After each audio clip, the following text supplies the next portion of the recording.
mu mawulire ge tulinawo we twogereranga ebya Paul Kagame si birungi oluvannyuma lw'okuba nti yajeemedde ebiragiro by'amawanga ag'enjawulo agabadde nga mu nteeseganya z'okulaba nga ajja amajeege mu ggwanga erya Democratic Republic of Congo n'okulekerawo okuyambako abayekera ba M23. Jjukira olunaku lwajjo twakuwadde amawulire nga Paul Kagame ayogedde ebigambo era twakuwadde akatambi ng'agaanye n'ategeeza nti ye zino zaakola baziyita defensive measures agezaako kwetangira wabula kyategeerekese nti yagenza okubyogera nga waliwo amagye ga Rwanda agali mu maaso n'okubanga gaamuka ezimu ku territories mu ggwanga erya Democratic Republic of Congo wabula waayisa akabanga katono ono yeekyusiza mu kitinga embazzi n'ategeeza nti waliwo ebitundu by'atagenda kubeera ng'avaamu era amagye ago gaagenda okubeera ng'asigazaayo. Yategeezezza ensi nti tagenda kukkiriza kubeera ng'agobwa bugobwa, tagenda kukkiriza kubeera ng'afuluma eggwanga erya DRC newankubadde nga kyakola tekikkirizibwa mu mateeka. Kakati we twogerera oluvannyuma lw'okuba nti babadde baakamuteekako envumbo abamu ku baduumizi b'amagye ab'oku ntiko mu ggwanga erya Rwanda babadde bakakubwa sanctions.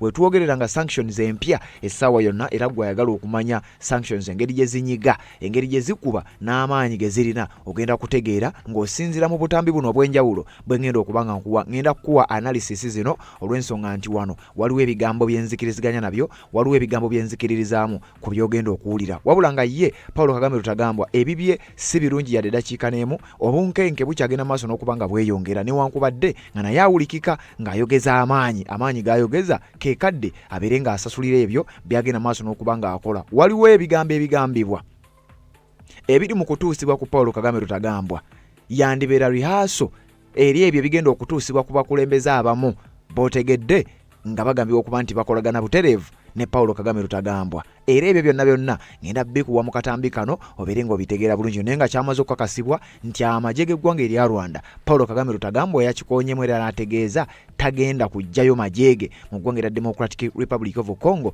kubanga ye yagambye zino defensive measures.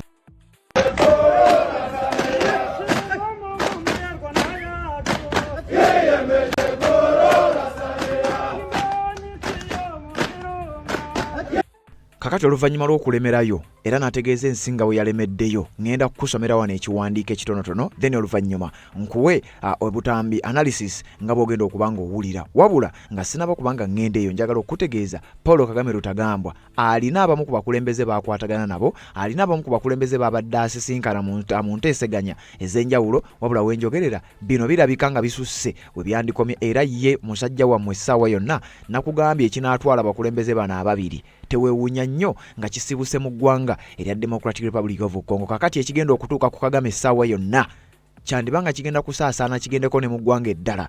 Wabula ngenda kukusomera kiki ky'oba osuubira kye bagenda okukola Paul Kagame essaawa yonna. Katusooke tugyewo akalango kano bino biwulire bulungi nnyo naddala gwagoberera omukutu ogwa Red Zone TV. Nga z'obufumbo olina omwami naye ng'akutawaanya, olina omukyala ng'akutawaanya, bajja ne bakwagalako ne bagenda. Gwe alina ebizibu mu byenfuna nga ssente zikuyita mu ngalo, wooteeka ssente zifa bufi b'owola tebazza. Gwe aloota ng'ogwa mu nnyanja, gwe alumizibwa omutwe nga guganye okuwona, naawe aloota ng'ebintu bikozesa ensonga z'obufumbo. Nina ekifo ku mugga awali amayinja we nnyambulirako ebisiraani, ekikwa, ekifiiriza, omudibo, obutaganja, obutaweebwa. Nzijanjaba abantu ab'enzikiriza zonna, nsiŋŋaanibwa njeru ku lw'ejjinja. Gwanjagala kuba ku nnamba yange eyo, naawe aliye wale nnyo yita ku WhatsApp.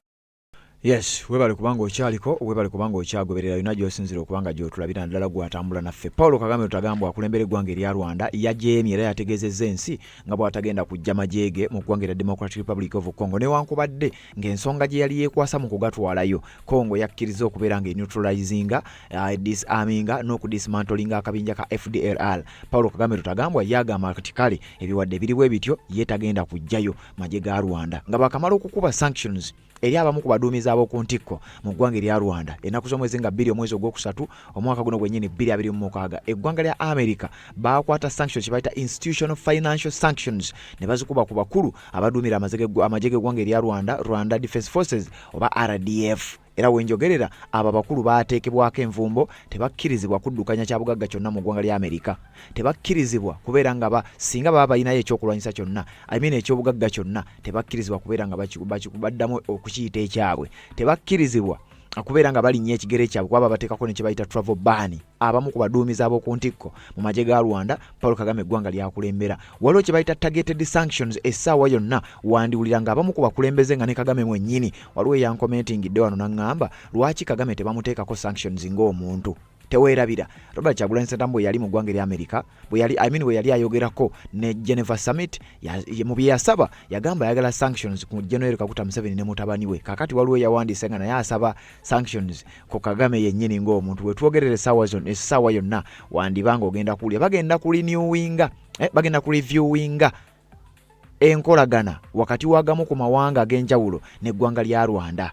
Bagenda kwetegereza waliwo kye bayita global Magnitsky sanctions zigenda kubanga zeetegerezebwa Kagame ki kye bayinza okubanga bamukola. International isolation ekitongole ky'amawanga amagatte nga kiyita mu UN Security Council baavaayo emirundi egy'enjawulo nga badimandinga immediate withdraw without preconditions. Rwanda ebeere ng'ejja amagye gaabwe era ng'eno bagiyita resolution 2773 eggwanga erya Rwanda nga liragirwa okujjayo amagye gaabwe mu ggwanga erya Democratic Republic of Congo. Kakati Rwanda kyagezezaako okubanga agaana.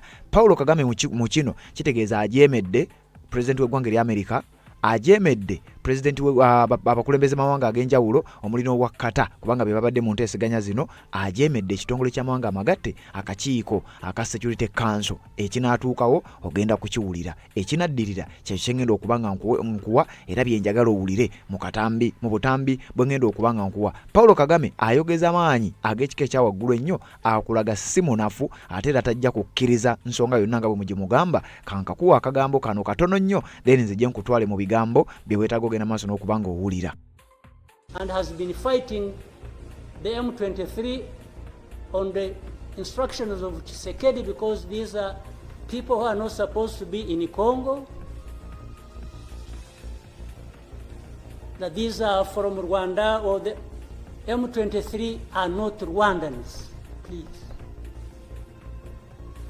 These are Congolese, and one time he accepts it, then another time he says no, part of it is yes, and then the other part is from Rwanda, and these are He keeps on. And how do we, leaders of our own countries, accept this to go on forever and just accept that we shall be manipulated by Tshisekedi or whoever is supporting him?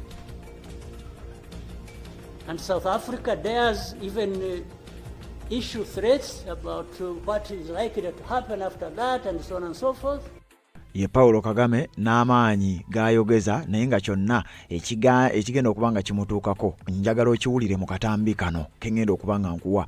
Eggwanga erya Rwanda nga basinzira mu kibuga Kigali badiployinga amagye gaabwe mu ggwanga erya Democratic Republic of Congo. Jjukira nakugamba okusinzira ku information gye tulina, Rwanda ng'oggyeko ekyokufacilitatinga n'okuyamba ku bayeekera ba M23, Rwanda egambibwa okuba nti erina amagye agakunukkiriza akasanvu nga gano gali ku ttaka ly'eggwanga erya Democratic Republic of Congo, gali ku ttaka ly'ensi Felix Tshisekedi Chilombo eggwanga lyakulembera. Kyokka omusajja ono kye yakola yagamba sijja kukayana nammwe, n'atandika okubanga atuukirira amawanga ag'enjawulo ng'akola kye bayita foreign policy. Era wenjogerera foreign policy eya Felix Tshisekedi erabika ng'etandise okubeera ng'emukolera, kubanga amawanga gonna agagambibwa okuba nti galina interest mu ggwanga erya Democratic Republic of Congo bonna bazze ku side ya Felix Tshisekedi, era oba olyawo kiyinza okuba nga kigenda kumuyamba mbako bwenjagala owulirize akatambi kano n'ebigambo bino obitegeere nga bw'obitegeera, obivvuunule nga bw'obivvuunula, then oluvannyuma nzije tubeere nga tweyongerayo. Tuli ku ggwanga lya Rwanda okubeera nga ligaanye okuwithdrawinga amagye gaabwe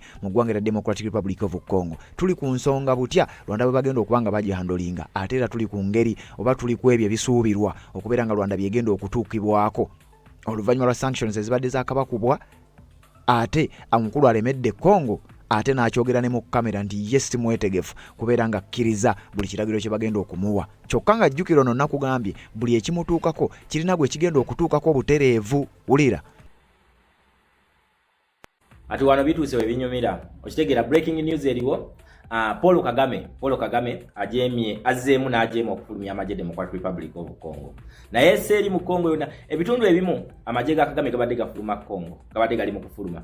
Naye watuuse ku border point ya Democratic Republic of Congo ne Rwanda, awo agambye tajjawo magye as a means of defensive mechanism yagamba nti kino akikola kulwa self defense okudefendinga Rwanda nti akkiriza najja y'amajege mu bitundu biri byonna ebisigadde agajjeeyo naye talaba Felix Tshisekedi wa moving towards kyayina okukola ku ndagaano gye bakola gye batesambu Felix Tshisekedi ye ajemye okutuukiriza paati ye wakati nga Paul Kagame ali mu kusupulumya amajege ebitundu ebisinga agajjeeyo awula America yo elemeddwa okusindikiza Tshisekedi okukola party gyalina okukola nabwo ati Felix Tshisekedi mweno mission gyalina okukola oba mweno accord gye basayininze nti Felix Tshisekedi ayina okujjako emmundu okuneutralizing akabinja ka FDLR nakuga this is Kagame's worst nightmare ekiroto kya Kagame ekyentiisa FDLR okitegeera so nga watuuse ku border point yagambye tagenda kujjayo majera n'agamba nti n'abali awo si majege ba M23 stoko AFC eno River Alliance nakuga nti eno yabanansi ba Congo nga bakulirwa Colonel Nanga Sultana Makenga yembuyaga ezikaze engoye kati Paul Kagame n'agamba utagenda gajjawo paka nga Felix Tshisekedi atukiriza endagaano ye okuneutralizing akabinja ka FDLR katusoke tumulye mu interview then nzijeto yeyongereyo.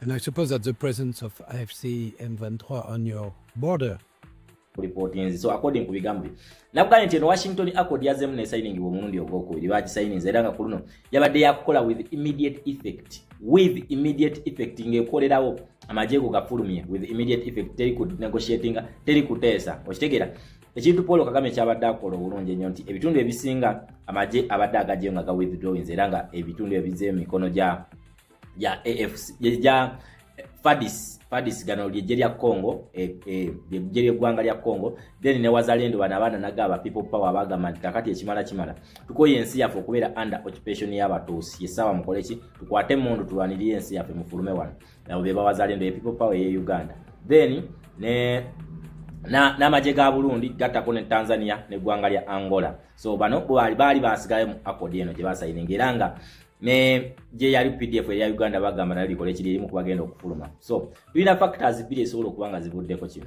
ziri factors bbiri factor esooka kwe kufulumya ejje lya UPDF mu ggwanga Democratic Republic of Congo kuguno omulundi then factor eyokubiri kwe kuba nti Paul Kagame ayina fear kuba nakugamba nti akabinja kano Paul Kagame naye abeera ku video zange simanyi kana video zange aziraba nakugamba nti Paul Kagame bamuwabiswa bamwabyoya byanswa okitegeera bye bamuwa mu ndagaano eno gye basayininga empya lwaki nti akabinja ka claiming Felix Tshisekedi kaganye okuneutralizing aka FDLR tekali mu ggwanga Democratic Republic of Congo kavaayo okitegeera sije kali era nabagamba nti ku video ekintu kino tukyegendereze nnyo nti Paul Kagame senga n'akigwamu nti bamuwadde byoya byanswa ayinza okubaawo changes naye changes ozikolera kwani akuba omuntu nga akuba akubisa n'ogogo okolaki gwomenya okitegeera kati lali gagudde mu lukwe lwe bamupangira okitegeera manyi obeera mu desperate moments osobola okukola ebintu nga toyeyiza so abaludde ku Infinity Class 1 nayo twali twogera ku eno accord empya gye twasayininga nabyo zibagamba factors zino nti ono wa desperate bamusibye ekiwaanyi bamuwadde byoya byanswa so ayina okubanga yakiguddemu nti ekituufu kiri nti abasajja bano bampadde byoya byanswa baagala nsekiwalinga Congo bannumbe mu ggwanga erya Rwanda bansesebbule okitegeera bansesebbule yensonga lwaki amajje ago agalemezza ku border point n'agamba nti waneeno wo sivaawo era ngenda ku defendinga Rwanda okitegeera okuva kabinja ka FDLR akabinja kano tekaliyo just yekiroto kyantiisa yalwala ekintu kye bayita dementia obulwadde obwo bubi nnyo dementia yalwala dementia nti obeera n'ekizibu kati gwe otunuulira ekizibu ekyo n'oba okisolovinze always ekintu kiba kikujjira nga n'owekanga oba weebase n'oddayo mu kizibu kyo n'oloota n'oba wawamuka kati oyo ekizibu kye ekabinja ka FDLR okitegeera ye nightmare ye ati kuna alabika akiguddemu nti bano bamusetingira kakodyo addeyo mu ggwanga lya Rwanda then basooke bamulumbe bamusesebule lwaki tubadde ne formations bbiri okuva eno accord we yasayiningibwa tuyina formation ya NCDR tugirina then tuyina ne formation eriwo wakati wa kabinja kano nejje lya Burundi so zibadde gundi bbiri coalitions ezikoze ekizikize nenga banene bonna balaba their greatest enemies aba Paul Kagame okitegeera ekintu ekyo nti bo bano tebamulabawo era bagamba nti kakati gwe essaawa yonna ogenda kukola ogenda kutuka so NCDR eno ye badde political wing gye bamuformingidde yeno political wing emugamba nti no kakati yessaawa National Commission for Democratic Rwanda eno yegamba nti no National Commission for Democratic Rwanda eyo yegamba nti kakati yesawa tujje tukuba akalulu nga bannansi be basalawo tukuteeke mu kalulu akali free and fair under the support of the United States of American Congress kubanga nakugamba nti bafominga akabinja kano bo bamala okwewandiisa ne bamala okweregroupinga bulungi nnyo bagenda ne bawandikira Senate ya America ne bagamba twagala okubasinkana nakugamba nti America eno njogera nnyo abantu abasinga oyogera nakugamba America eno ye poliisi y'ensi kati kyegamba nti kibeera kijja kubeera oba oyagala oba toyagala kiba kijja kubeera ye America ate nga kati olutalo lwerimu kulaba nga esigula Museveni kubanga yaliko influence ya Russia ne China okukakasa nti dola bajiwa secure city okitegera wabula ono bo baagala kujiwa safe landing dola egwe bulungi ewummule mirembe kakati tugenda kulaba olutalo luno lukyalimu ebintu bingi nnyo events nyingi nnyo ze mukyalaba nenga Paul Kagame nange esobola mutegeera mweno situation yalimu essaawa eno yes nze nange ng'omuntu simwagala naye nabagamba nti zewe kijja nti kuba kwa mirembe where is always peace ability nze nja kubeerawo so this time round nange nsobola mutegeera ekintu kyaliko nti ali mu kujjayo amagye naye ate talaba bali bakola kibagira nenga Felix Sekedi kati ye on the other hand akole ki Felix Sekedi talina kyagenda kukola akabinja kano Paul Kagame kayogerako tekali mu influence era niluli Masadi Boris we yali ayogera okitegera Masadi Boris we yali ayogera ku luli yabagamba nti ono Felix Sekedi agenda kujja akabinja kana agenda neutralizing in his area of influence oba his area of jurisdiction waina amaanyi okitegera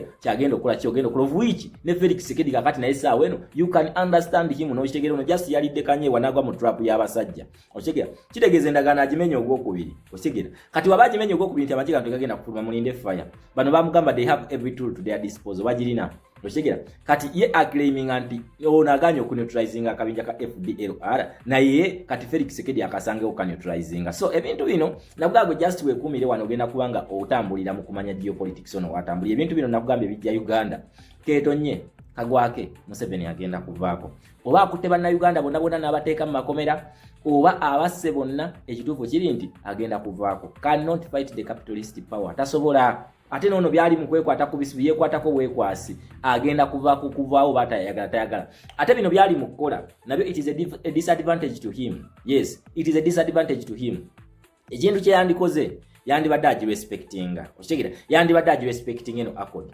amajene agatwala e Rwanda n'agajjayo then nalinda akabinja kana aka NCDR ne kajja ne bagenda mu mbiranye agenda kufuna safe landing kwanza all what I'm discussing about is their safe landing yabwe jenjagala nnyo twogerekeyo wali obuzibu kikigendo baleetera ebizibu bo befudde banampulira zibi okitegera befudde banampulira zibi balowooza basobola oteekawo resistance naye nga nze ekintu kye ngamba nti bateese nnyo ku safe landing yabwe balowooze nnyo ku generation zaabwe ziddawo okulemerawo n'okuvaawo kiyambaye kubanga nze nagamba nti Felix Sekedi ye muntu atayagalangako kuteesa bya mirembe Felix Sekedi ayagala balwane ate ayagala abakuwe ate mu kubakuba ayagala bayingire mu ggwanga lya Rwanda bakozinge ne regime change kubanga kino yakimugambako nga ne gundi eno tenakola kyo tenatandika kugenda mu maaso zino enteeseganya zino ez'okubiri okitegera nga tezinagenda mu maaso in fact by then oba Joe Biden yali yakajja yes loza Felix Sekedi yali yakamala okusinkana Joe Biden mu ggwanga lya Angola n'agamba nti ngenda kukozinga regime change mu ggwanga erya Rwanda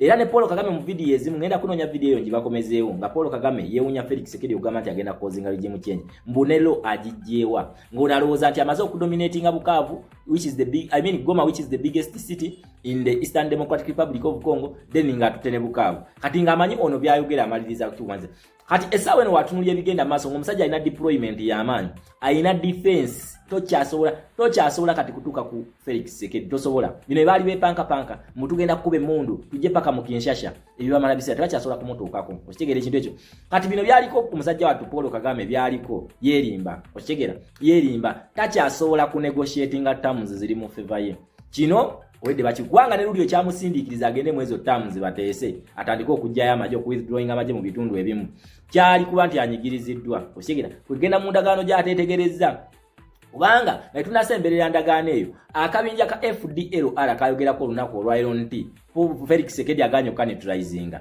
akabinja ako tekaliyo kati ogenda munenyeza kuki nga gwe kwatadde mu ndagaano okitegeera endagaano wagambye aneutralizinga akabinja ako tekaliyo akabinja bakaita FCLR we bakayita era kamaze n'okufominga political wing yayo gye bayita NCDR bamaze dde okugifominga okitegeera bagiforminze political wing yaabwe kati gogenda kunenyaki. Then number 2 wetunulia amakanda gano gye bagasibye nakugambye akabinja kana amakanda gaako kagasibye mu Burundi ewanda shimiye kati kitegeeza nti wowe yagala okuneutralizing akabinja kano togenda kubiteesa na Felix Sekedi wange erije kali tekali mu area of his control no kali mu gwanga lya Burundi ate nga tugamba you have to respect the sovereignty integrity y'eggwanga lya Democratic Republic of Congo okitegeera ngova ojja amajege kati akwata amajege oba yagala kana akabinja agende mu gwanga lya Burundi gyaba agenda ku already aformingayo n'akabinja kebeta ka Ready Tabara akali kagala okujjako Ndashimiye ku ntebe bino no obusungu bwaba n'abantu webuva era bagenda muwujja wala abantu bano befudde ab'ekitalo wano mu Great Lakes region ne badde befudde ab'ekitalo naye even at their worst point at their worst moment bakimanyi nti tebakyasobola kukola ki tebakyalina control tebakyalina favor tebakyalina audio nayo neba favoring their state mu Uganda ne mu Rwanda tebakyalina audio na that favors their state nakugamba nti ono Colonial Master kastakira nakujjako omukono gwe oba owedde kastagu kujjako toyina kyokyasobola kukola kuresuminga gundi gyembadde mukola ki gyembadde mulina okitegeera nti oba olina okuddayo bupya ate n'ogamba wawe wali ensobi bantu essaawa eno ono yeetaaga nnyo abantu mu Rwanda n'okusenga amagye kubanga in trying moment balabe nga bayimirira naye waweeka bakalulu alina okukagendamu agenda kwetaaga bantu waba nti babulumbye eggwanga lya Rwanda agenda kwetaaga era bantu okitegeera of which abantu abasinga obungi mu ggwanga lya Rwanda banyiivu okitegeera banyiivu eri Paul Kagame okitegeera kati bino byali mu kukola mbu alemezaamu simanyi atadde amagye nze ono mwami n'ekirala ekintu kyali mu kubala kino akimanyi nti senga banaamulumba e Rwanda ne zitokotera e Rwanda kigenda kubeera kizibu nnyo okwedifendinga naye kati akimanyi nti wanaasobola obbakwatirako kyekino kye bali mu kukola mu Uganda bino ebyokujja abantu ku munguudo ebyo bali mu kukola nga bajjako obutale beetegeka bakulaga nti atutegeka kibuga trade order ategeka kibuga agaba bino basiriwaze gwe bano batya uprise gye bali mu kwetegekera bana be Uganda kati n'oli naye kyatya emmundu kugenda kuyingira mu ggwanga lya Rwanda kubanga FCLR balina authority yonna okukola ki balina olukusa era balina ne right it is their right to fight for their country bano abantu Banyarwanda they are Rwandanese okitegeera Banyarwanda kati instead of him addressing the real problem kubanga bamwe abagamba ngati Felix Sekedi alina ku addressing ekizibu ebintu byava ku ki bano bagala kufuna kitundu mu nsi gye batava mbubo beyita Banyamulenge okitegeera abatuusi abava e Rwanda bagala kufuna butuuze kumpaka era babere ne mu government eyensi etali yaabwe nga otracinga background yaabwe ensi yaabwe weri niwebuuza ensi yammwe lwaki temujagala kubanga ffenna ne bannansi abali ebweru yonna balwana kudda waabwe abakongo baagala kudda waabwe abanayuganda baagala kudda Uganda bannakenya baagala kudda Kenya abatanzania baagala kudda Tanzania ne lwaki bana abeeno bo tebaagala kudda waabwe ensi yammwe yabakola ki lwaki temugenda ne mu developing ensi yammwe lwaki mukozinga entalo buli wamu Ushitegeere ekintu ekyo nze nebuuza ekintu ekibalanya kiri simple nnyo waba nti bagamba tebalina bya bugagga because it is the smallest country in Africa yes it is the smallest just kadoti we katuboka tunolite ku map yensi okitegeera wemanga mugamba temulina bugagga temusobola kwatagana zino ensi ne mufuna emirimu mu zino ensi zino ne mu developing ensi yammwe okitegeera oba temusobola kupushinga temusobola kuva ku ntebe ne mudde ebbali ne muleta government nga egenda kukolera mwenamu then ne mutandika okupushinga ekintu kya East African Community oba liberation of East Africa oba liberation of Africa ne mufunamu ne benefit ensi nyingi zetulaba nga tezina bya bugagga nenga weeziri oshigira nga ziyimiridde otunulya Malaysia eyo Malaysia ina bya bugagga kikweyimiridde naye kiva ku kyokuba nti bali bwe bati bali mu first world kiva kuki nga mu myaka mitono nnyo batuusa we bali naye nga tolina kyabugagga kyogenda kuba nti Malaysia ina kyabugagga bwe kiti kweyimiridde okitegeera ekintu ekyo kakati otunulya ono Paul Kagame onakuwaira omugwa gwali mu kusika ne ensi etali ye gyali mu kulwanira weewuunya nnyo abantu bano weebuuza ntetegeera y'abanegira ki ye muntu agamba tayagala interference mu politics weewaabwe okitegeera agamba nti ye muntu agamba tebagala interference mu politics yewaabwe of which according to the policies that they signed there has to be a direct interference oba yagala batayagala kubanga bano bagendera ku mateeka there has to be a direct interference because according to the capitalist policy Rwanda mweri egamba direct interference wabula okubanga batuuse ekiseera bamugambirako nti kakati yesaawo oveeko esaawo weeyo obuyinza oleke abantu bakoleki abantu babere free kati ye wagambira tutwagala direct interference nga ne bano bali mu drafting amateeka bya bine bizibu you fail to address the problem of the people at the certain time when the world turns against you you want to turn the people into a weapon okitegeera bakola sovereignty mwe beteeka lya protecting sovereignty ya Uganda ani abagenda nti baji protecting we batyo tebagiprotectingira mu bigambo na kutulugunya abantu bagiprotectingira mu bikolwa laga nti oyagala bannansiibo then ebisigadde byonna bijja kukola ki bijja kutambula ekituufu kiri nti etteeka ligenda tusiba ffenna bannayuganda because we shall not stop criticizing the bad tetugenda kulekeraawo ekyo temwerimba mulikole naye nga mukimanyi tetugenda kulekeraawo we shall talk about the bad ate nze ebintu byensomesa bino in fact zino video ziyamba nnyo aba NRM n'okusinga aba NUP okitegeera because you fail to address the problem what you're facing and what the challenge that is coming ahead of you okitegeera because mwekintu kyemwagala damage control naye nabagambe no damage control kyekintu it is a hard risk to take a very hard risk to take okitegeera nti mwe mugenda kukola ekintu kyonna kyemulowooza then we mujja mu maaso mutandika okulwanagana ne consequences or repercussions. Some damages are very hard to control, very hard okitegeera very hard. Kino kyemwakola okuwamba Goma ne Bukavu, it is a very hard decision gyemwakola. So eno damage control egenda bakostinga power, it is going to cost you power. Paul Kagame, you are losing it all. Kidamu, you are losing it all. Bino bintu byolimu bino, these are kicks of a dying horse. Byolimu kukola okitegeera ekintu ekyo bino byemulimu kukola naye nze mbabuli according to the policies. Nze manyize si addressing abantu bano basing on the situation on the ground. No, I address them according to the policy. I know how strong this policy is. I know how strong the policy makers are. I know the history of this policy. Njimanyi. I know the history of its shaping. Engeri gye bagikolamu njimanyi. I know why they made it that way. Njimanyi bakikola batya. Era manyi nti kizibu nnyo senga obeera toyina third factor. Kizibu nnyo okuba nti toyina third factor okulaba ng'okola ki ng'omalako ne bana abantu tosobola. You cannot fight the capitalists. Temusobola, temulisobola, temujja kusobola. Yo president tannatondebwa asobola okulwanyisa abantu bana ba United Nations Security Council, asobola okulwanyisa League of Nations, asobola okusaanyaawo Berlin Conference. Tannaba. We still more years and we still need more generations to come to fight these people. Nga tufunye ba nationalistic leaders, not these patriotic leaders. Okitegeera?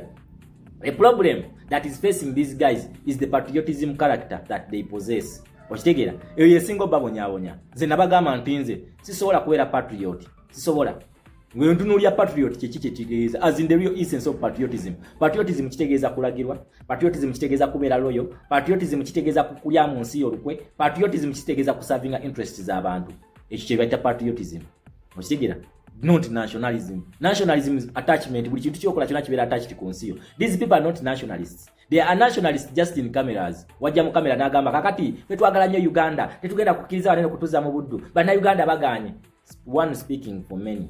Oshiga naye ekizibu kyonna nga kibatuuseeko nga mwagala okulaba abantu bano nti byogera babeera bawayiza omu ku baffe oba bafiirwa omuntu nga abadde asidelininga nabo olabe pate ezibeerawo. Kati this is just nationalism is just a talk that they possess, but their character is patriotism. They are strongly attached to their ideology. Nti bo basobola n'okufa ku lwa ideology yaabwe. Yes, basobola okufa ku eyo ideology. Naye at a certain time oyina okumanya nti okay nze ndi patriot, tulina ideology ya kwamba Africa yonna tuberenga eri mu dominance yaffe nga ffe tugifuga. Naye ku eno stage kwe tutuuse tumalako oba nedda. We mubate mumalako, just give up. Bino ebyogamba nti kati nze njemye sigenda kufuluma, bagenda kukuba. Nkiddamu bagenda kukuba.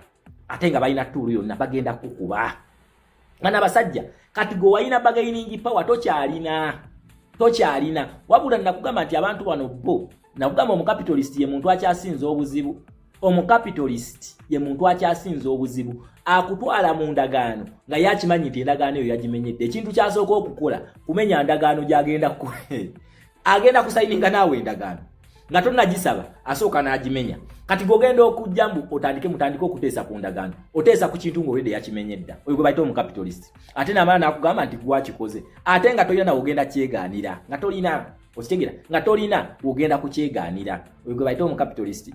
Endagaano yasooka Washington Accord yasooka bali mu ceasefire nga Felix Tshisekedi Wazalendo ne FARDC nga balumba ne bakuba M23 ne bagikuba bubi nnyo. N'ekiro ekyo kyennyini endagaano lwesayiningibwa bano bagenda e Mulenge ne bakuba abantu baayo. Okitegeera ne bakuba bubi nnyo abatuusa abali e Mulenge. Kati mu kubakuba ono naye ate mu kifo ky'okugenda eri ataase yekiyajja nga awamba Uvira nga bagamba kati gomenya endagaano. Naye ng'olwedde lwaki bali olwedde bamaze okugimenya. Kati eno bagenza okugijjamu tamuzi zaabwe bagenza okuleeta tamuzi ono zalina okusayiningako ng'olwedde bamaze dde okukola changes. Kati ono ayogera FDLR mu mateeka waliwo akabinja ka FCLR. Okitegeera waliwo akabinja ka FCLR ke kaliwo ono ayogera FDLR ayogera ku neutralization by Felix Tshisekedi naye mu bigambo bya Masadi Boris yagambye ono agenda ku neutralizinga in his area of power okitegera kati ayogera ku Felix Tshisekedi neutralizinge akabinja kali Burundi boda kwalemeza amajege oba ekitundu kyalemeza amajege kyali mu ggwanga lya Democratic Republic of Congo atenga bano bagamba he must respect the sovereignty independence of the Democratic Republic of Congo amajega kyali mu Congo je gali tegana sala kudde eri agamu gagenze amala gali ku border we gali okigira ne M23 we bali awo naye ettaka lyaliko lya Congo si lya Burundi naye atakabinja kano kali Burundi kakati oli kuki nkugambe ono mu capitalist era mutusabire tujje ku government eno mutusabire n'ebifo baleme kubigabanga bataddemu ekintu kye bayita nepotism kuba manyi police eno otherwise senga tunazanyira kweno police tugenda kudda musenga vuddemu ngaddemu however much president wafanagezako okutryinga bana abasajja bazibu bakuteeka mu fix nkugambye be bantu abajja okukola naawe endagaano nga tennakolebwa nga bagimenyedda mugenda okugikola nga bamaze okugimenya akati ate ne bagamba gwagimenye ate nga n'owona agenda mu mateeka bwabeera agimenye nkulaze incidences eziriwo okigira nkulaze incidents eziriwo ndi bo bibamenye endagaano eno naye kati Paul Kagame bino byalajana amala biseera akabinja bakaita FCLR tebakaita FDLR akabinja bases zaako zonna ziri mu ggwanga lya Burundi ali mu ggwanga lya Congo gyalemedde okitegedde akati bagenda kukubira omuntu temugamba musamugambye bagenda mukuba kweno stage ate kuno we bamukuba bagenda kuyingira paka Congo kiddamu paka Rwanda senga bamukuba bagenda kuyingira paka Rwanda kubanga ki already ejje erigendo taking over Rwanda bamaze okulikola ye FCLR igenda taking over Rwanda that is it is going to be the new force again representing RDF ya Rwanda kitegera bamaze okukola government in power again the next government in power bamaze okugikola it is a combination of 40 political actors from 40 political parties ezeggwanga lya Rwanda bonna banyarwanda typical Rwandese nga bakulembeddwani na nnyini busungu gambe omwana ono alina revenge gyagala okukola ku mutima omwana ono gwe bayita Jean Locke Habyarimana ono yali mutabani wa Habyarimana eyattiwa ekyavako giside y'eggwanga lya Rwanda era yafiiramu abantu abangi ennyo bamukomezzaawo okitegera nakugamba nti bano bakuteekateeka naye nga n'engwayo bagiteekateeka so weewuze Jean Locke Habyarimana abadde mu America naye nga akimanyi nti America yesupportinga Kagame naye nga gyali nga bamupreparinga for this time kakati wali akomyewo this is Kagame's fear na lwaki akyaganya okufulumya amagye akimanyi nti essaawa yonna waddirayo e Rwanda bwati tagenda kuwugumya na ntebe nga bamugamba baba batulumbye emundu etokota bali jango labe ekiriwo aidha ogenda kukkiriza abasajja batuze mu kalulu batukube kabeere free and fair oba si kye kyetokota bagambye tebadda mabega okitegera bakugambye tebadda mabega abasajja bazze kakati ekyo kyatya akimanyi nti wena atandika eno ku border eyi agenda kubafuna time okukola ki okwetegeka ono kyalimuko kati wanena betwalumba mu mateeka bo bali mu kusenda abantu mu babongerayo eri babajja mu bibuga kubanga bakimanyi ki teri kibuga his excellence Kyagulanyi kye yatuukamu kitasitula numbers kati bo balowooza nti obuyimba bwe basula oba abantu basula omwo oba ki simanyi ekintu kyemulina okukola kimu kutugoba mu Uganda naye for as long as bannayuganda weebali that time when it comes wallahi bagenda kusituka bagenda kujja paka mu kibuga mugenda na kwebuuza abantu betwasenda balirida wabula fe betukola byemukola nze byagala nnyo by the government eyongezemu nze bintu mbyagala mwongere okusenda kubanga tukunganya busungu na bagambe no revolution ya busungu nze buli wenda bamaziga ngamba kyekyo revolution etambula ngo yatusubiza na kukambe no revolution is an automatic switch tebagisaako yeteekako wabala okuyemala okweteekako ngetandika okutambula ngerumba buli wamu mujja kakasa mugenda kukakasa mukunganya obusungu mu bukunganya Sekabaka Mwanga yabukunganyiza mu kutta abajulizi imwe kanyiza kusendawo bantu just watch the space and mark my words time t kati gwe oyagala okakasa kumanyiga mu capitalist oyagala okakasa kumanyiga sanctions embagambako njagala otunulire Rwanda kiddamu njagala otunule Rwanda ogenda kakasa amanyiga sanctions ogenda kakasa amanyi gaba capitalist ogenda kakasa nti ababagamba nti batufuga si be batufuga nkiddamu ogenda kakasa nti ababagamba nti batufuga si be batufuga abo just ba gatekeepers babateekawo ku ndagaano ziri nga bagamba nti mubafuge mu constitution ezamu ba mu mateeka agamu nenga mugafuga ku lwaffe. Kitegeeza ki? Nga taata wanaakeera ku makya n'akola amateeka agafuga amaka. Oshigira n'agakola nti mwena ba households mwaga amaka mwino gondera agamaka amateeka gabeera abaze. Naye ate amateeka gano olina gy'osobola ogachallengingira taata senga akozesa etteeka eryo nakukuba kibooko osobola omutwala ku poliisi. Kati ku poliisi w'omutwalayo n'afeesinga amateeka gali agasinga ku ye kakati ne Uganda wekiri ne bano bakyali batufuga olw'okubanga batukwata obwongo. Kati batukwata obwongo ne baleeta bano bagundi ba political analysts abokutusiriwaza ne bateekawo ne bakuleetera ba lawyers ab'ettabbu era ab'ekitalo ennyo. Kitegeera nga bawangula emisango naye ng'emisango bagiwangulira ku masimu. Kati ogwakatale gumpe ogwakatale k'ewakisekka mpangudde naye nga agwangudde ku eventi naye mu mateeka nga takoze eki taguwangudde kubanga yagwoleza ku simu n'agamba kati mu mpaka ogwakatale ka Owino n'agwoza nkati essaawa eno we twogerera omusango yawangula akatale kali ku ttaka. Okitegeera kali ku ttaka ne zaakeedi ezo gye yataasanga abasuubuzi bw'omusajja asituddewo zaakeedi ze n'omwala gwagamba nti gwe yalinganga alwanirira nagwo basituddeko akeedi kakati naye ng'akulaga nti ye mu mateeka g'e Uganda yakyasinza oku interpreting a constitution that is called paid brokers to block the constitution to the citizens. Kati yakuteeke mu constitution eri akwetera article buli kantu akagwawo ngadduka emisinde etu batwale mu mateeka buli katugwawo buli walaba nti chaos egenda kujjawo ngadduka emisinde nga kakati bano ab'Erusanja babasenze tugende mu mateeka ab'Ekiteezi tugende mu mateeka ab'eno tubateeka always option gyakuwaya kooti gyakulaga nti ogenda kufuna justice naye nga in actual sense tebeera justice kubanga ki zino constitution bazikola favoring bo bennyini and their stay prolongivity mumachi mu buyinza bwensi. Okitegeera ekibakosa constitution ezo kakati wekituuka ekiseera nti kati bannansi babuuse tebikyasobola bakolako. What do? They resort to pan-Africanism.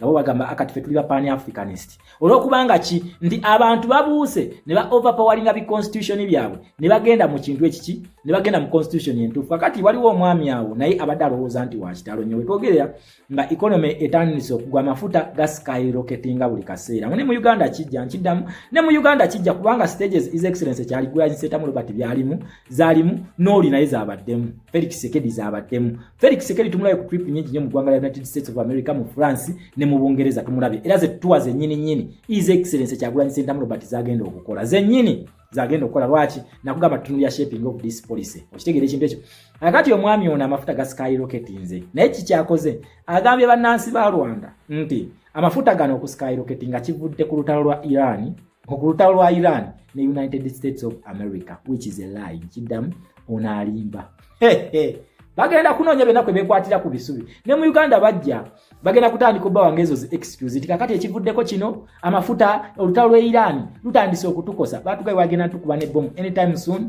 musubire bomb gye bagenda okutuja mu Uganda awo bamaze okufuna intel ADF ngeyitira mu ggwanga Democratic Republic of Congo bagenda tukuba bomb era bano batulaze kakati okutandika okusembeza ekiwanyi kyabwe batandise okutwaga nti bakutte General w'abagundi komanda wa Al-Shabaab twamukutte batandise okuzanya comedy wabwe. Always your government nebirange survivingira ku comedy ngerooza nti ne bannansi at this stage they are too stupid to take that nonsense naye nga out of order bakulu just sit back. You are old minded generation trying to mess with a new mind generation. We wali obuzibu nti otunulya age difference yaabwe n'eyaffe gap nene nnyo ate tebatraininze baana basobola tukaunta attacking lwaki nti abaana baabwe bonna babakuliza mu nkole ya patriotism. Otunulya Colin Odoi is our age but he cannot reason.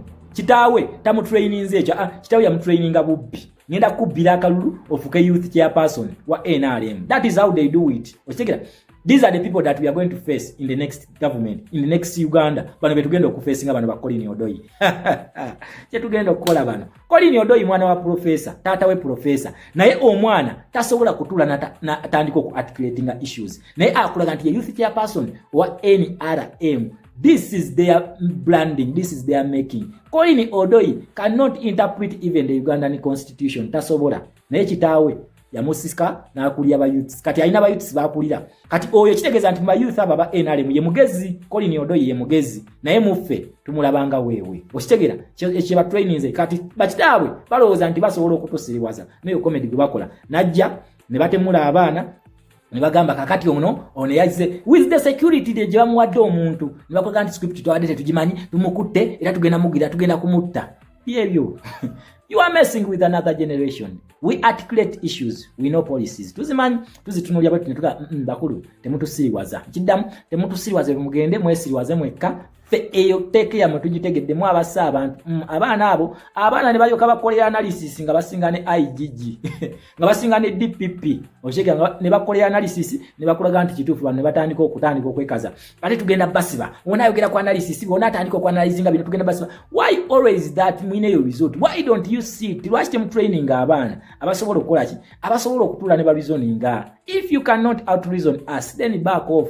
Kubanga ki your generation is too old to sit with us. Ekuze kati notunulya minister wa education yaze naggala essomero eryo Jesse Muyingo amasomero mangi gayidde abaana bangi bafunye similar situations. Jesse Muyingo tomulabangayo naye sebo yakulaze nti bali active nnyo azze n'obukadde bwe yina n'embugubugu zitandise omugwamu gana amaaso gayingidde munda naye ye minister wa ye minister asoko wa education mugundi eyaffe ku ere yaffe generation eyaffe Jesse Muyingo kati naye ajja naye tunula munaga kakati essomero lino ndigadde era tukole investigations we tukola investigations tujje tulabenga amasomero gano till further notice bajja gaggula.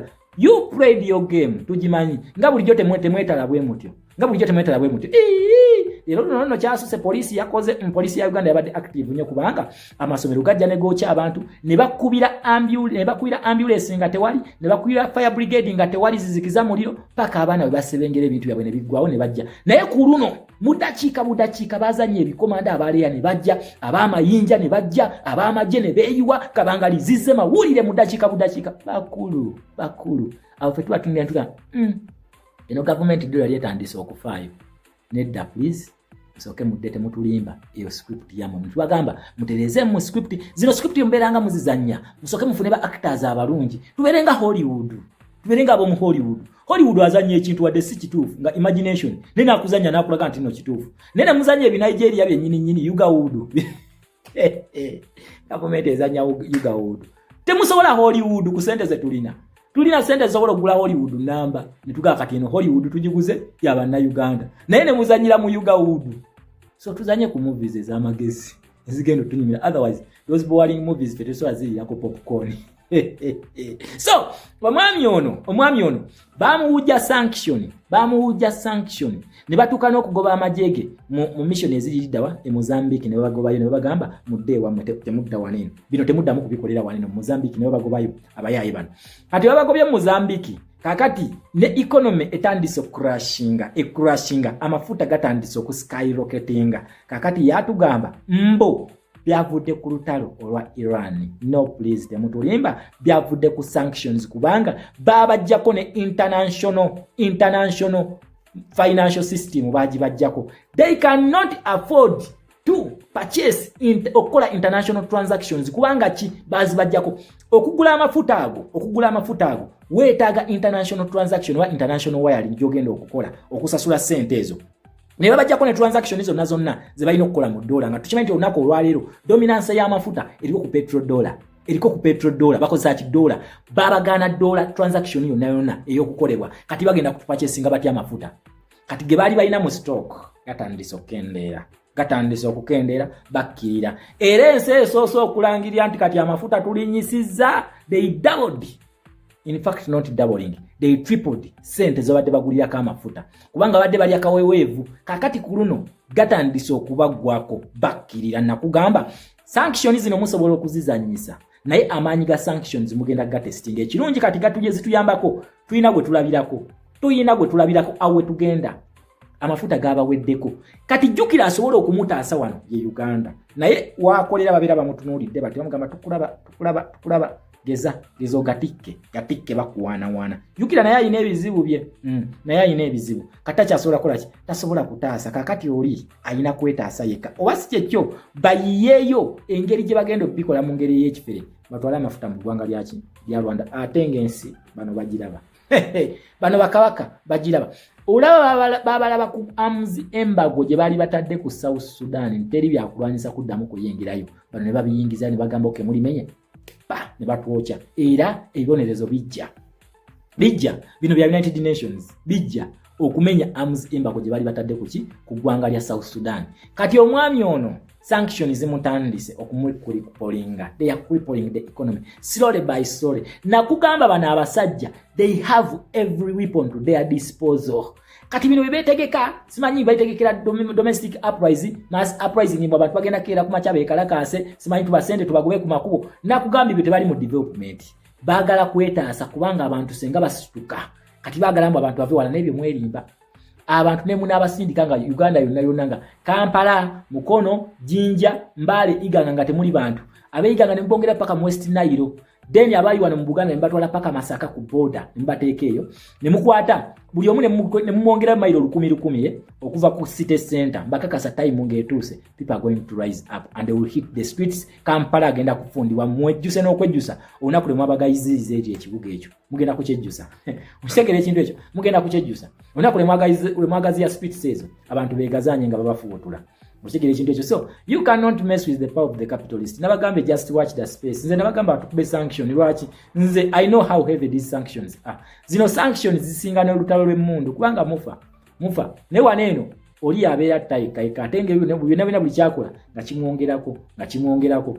Akati ffe bannansi batukuba sanctions tuyiga. Ovanga ku kintu ekikuwa affecting nga tokiinaako control, nga tokiinaako power. Okitegeera kati bye bitandise eggwanga lya Rwanda. Impact za sanctions as a result of okumujja ku international transfers, okumujja ku international finance system.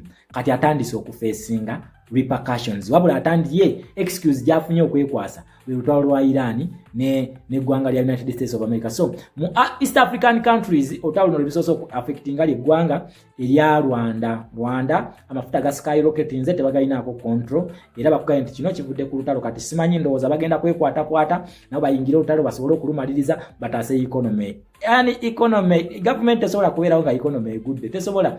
They only survive on the economics. That is why I told you this is the influencing factor of a government. Kakati atene kyawe tujjukira on the other hand babadde balina sente nyingi nnyo zibajja mu Democratic Republic of Congo nga bayitira mu bubbi n'okudiringa ne ka illegal group ke bayita ka M23. Babadde bawa ebyobugagga bingi nnyo babadde bafuna naye okupole babaleetera black water naye ebizibu bingi nnyo byeyongedde. Tebakyalina sente bakusaze ku financial system n'akasente k'obadde ofunayo through mafia deals z'obadde okola. Kitegeera mafia deals zobadde okola nakaka sente ako tekakyakola ki tekakyajja kati kiki olina okola last resort gy'obeera olina kukola ki kutandika kukaba na kuyiya kwekwata ku bisubi osobola okukakasa